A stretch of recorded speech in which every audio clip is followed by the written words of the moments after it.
agur esaterakoan eskerrak ematea dagokit.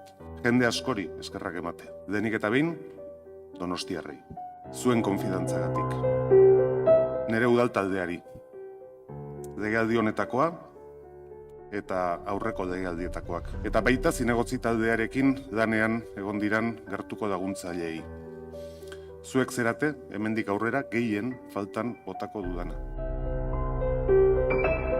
Azken 10 urte eta 4 hilabetetan nire hiriko alkatea izatea egokitu zait. Egokitu zaizkidan ardura politiko guztietatik, hau izan da zalantzarik gabe zoragarriena. Maixu, lankide eta lagun izan zara. Lider eskuzabal eta eredugarri. Aukerak eman, gugan sinistu eta hazten lagundu diguzu.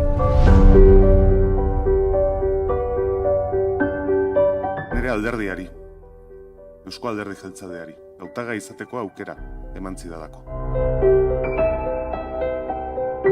Eskerrak nire familiari. Niretzako hau garrantzitsua zeda ulertu dezutelako. Naiz eta zuen kaltetan izan. Zuen laguntzari gabe, ez zen posible izango.